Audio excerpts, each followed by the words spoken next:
Chapter 21 of my Engage Maddening run brings us back to Lethos Castle for one last showdown against Vale.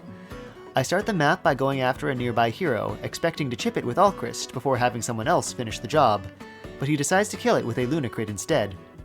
I proceed to take down the group of generals and snipers in the center with my mage-heavy lineup, and wait for the remaining enemies to approach.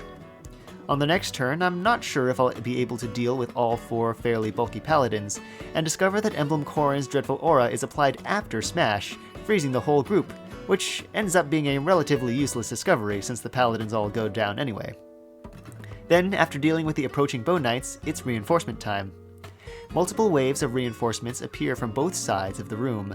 Halberdiers, heroes, swordmasters, and Thoron sages appear on the right. Warriors, berserkers, and snipers appear on the left. They collapse toward my team, and I stick closer to the right side because I think those enemies, particularly the Thoron sages, are more troubling. Eventually, the reinforcement waves are exhausted, and Griss's group starts moving. 3 low-def sages do not pose much of a problem, and I take them down easily.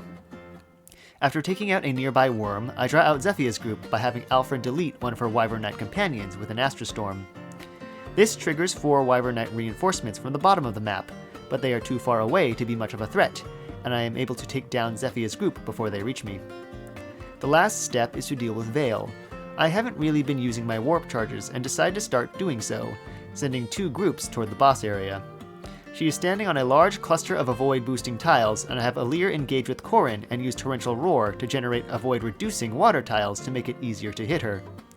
After this, I am able to capitalize on her middling defense stat to take her down with multiple physical attacks.